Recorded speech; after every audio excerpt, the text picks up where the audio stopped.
I don't think the advice I could give, just be prepared. Be prepared because, life on life terms sometimes ain't fair, and sometimes it's hard. So, if you prepare, that you can weather it.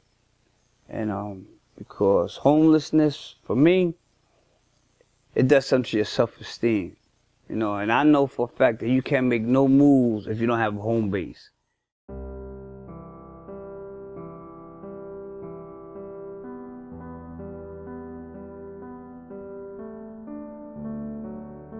Have our Roofover Shelter, which is one of our main programs that we offer on Bushkill Street, which again, it's one of the very few in the Lehigh Valley that provides housing for families who are displaced and have nowhere to go. We have enough apartments inside the building to house 6 families. So. And to put them in an environment where almost they felt like they weren't homeless. Like, I think living in a dorm, you still don't feel like a family if you're living in a dorm. This is like you have your own apartment, you go to a home.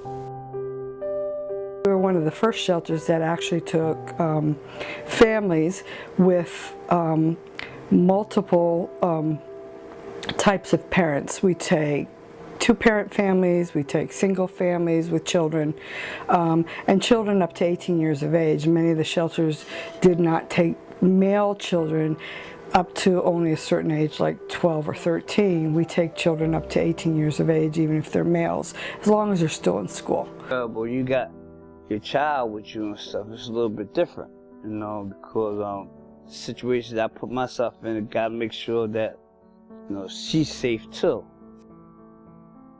Most recently, a gentleman who was in our Roofover facility is now providing carpentry work for us, as far as he's making a living being a kind of a jack of all trades, a handyman. And we have used him to do work at the Roofover facility. He's done a really good job.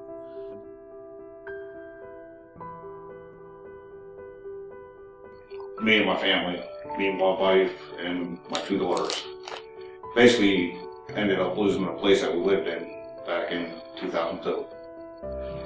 And we didn't have a place to go. My kids was down at my wife's brother's house with his mother, well, with my wife's mother.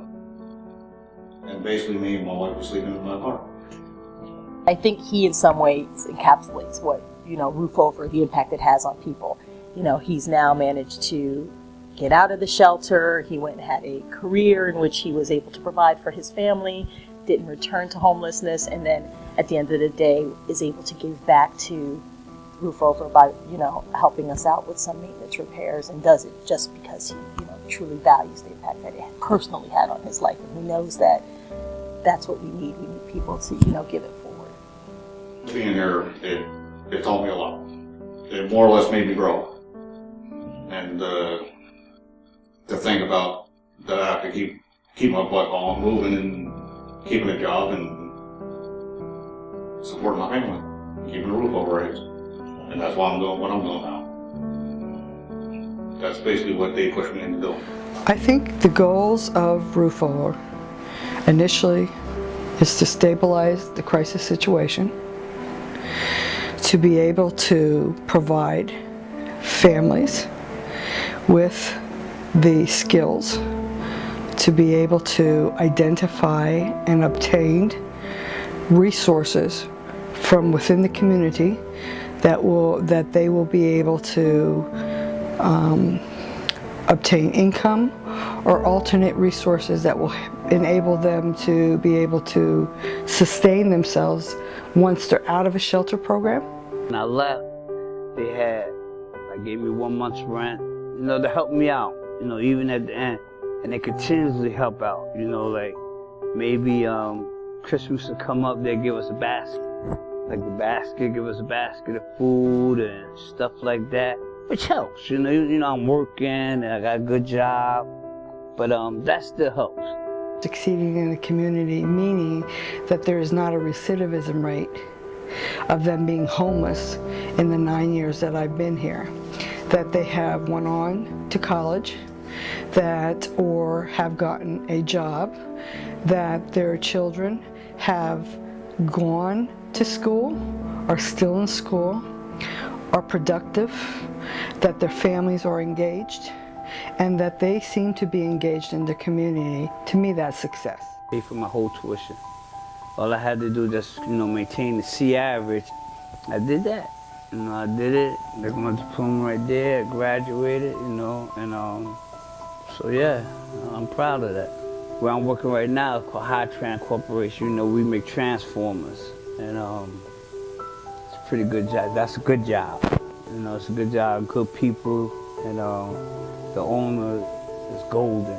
Again, it's saving those families that are displaced because of economic situations, giving them a place to stay, and they don't have to pay rent, and that the apartments are pretty nice. On the market, they probably will go anywhere from $900 to $1,200. So it is a significant value that we offer people who don't have the means to support themselves. I did the hotel thing. I don't want to see the inside of another hotel unless I go far away and like a vacation type thing. But it's just, it was very, very, very hard. I have no complaints. It gets no better than this. Like, we have our own apartment. It's still the shelter program, but we have our own apartment. We can cook our own food, We don't have to be bothered with, any of the drama or anything, It's good. I love it. By having both the shelter and case management, it's kind of twofold because you can't do one without the other. By having the shelter, it affords us the opportunity to be able to take the individuals who are in crisis and place them in a situation where they are able to live for an extended period of time under supervision. At that point, in turn, it allows us also to be able to provide sort of in-home kinds of services, immediate kinds of services where they have access to a caseworker right on the spot, where we can do some interfacing with them, we can do some life skills, educational kinds of things, some financial training with the families, we can do some interventions and group learning sessions that go around with parenting, some interactions with parent-child, some educational resources, both for the adults and also for the children, some tutoring stuff. Help our shelter guests with a host of resources. I help them just gather information to transition back into society. I encourage them to all do the 2 years if they can, because if you're having proper case management for 2 years, it'll be easy for you to transition right back into society. Mission is to, when we bring the families in, we want them to feel safe, feel secure, because they've been stressing. They don't have nowhere to stay. They don't know, not even a stove to cook their meals on, refrigerator to keep things cold, no beds, linens, none of that. So when you come into the program, we want you to feel that you have someone to advocate for you, to help you. We start off with asking them about goals and goal planning, and we start off with small steps. Get your license for your car. They help you with that. If you want to get signed up for certain things like housing or Section 8, all that, they'll help you with all that. And I think that's good that they're helping these young girls out here that really need it. These young girls that don't have a place to go, and I feel that it's a good thing to help these young girls get back on their feet. Our experience here has been really good so far. Yes, it's been an uplifting experience. Yeah. Basically, a second chance for us to better our lives. Hopefully, the lives of our children will be benefited as well of the program. My goal is to go back to school to get my GED and work on getting a car and basically continue taking care of my kids and giving them something that I never had. To have families call to say that they may have been evicted or terminated from their home, or they're just, on the street and don't have nowhere to go. That's a problem, and I have a heart for that, because it could easily be me. I could easily have a job today and then tomorrow be homeless. That's just how life is. Families with children, when I look back, on my own life and look back at the type of work that I've always done, it's always been with families and children. So many people out here that just don't have nowhere to go. And I just thank God that I'm able to have the knowledge and the resources to help them transition back into society. So this is why I live to be a case manager. This is my passion. This is my dream. I like to see folks succeed. It makes me feel good when I've had a part to touch somebody's life. When I've had a part to make a difference. It makes me feel good. It makes me feel good for them.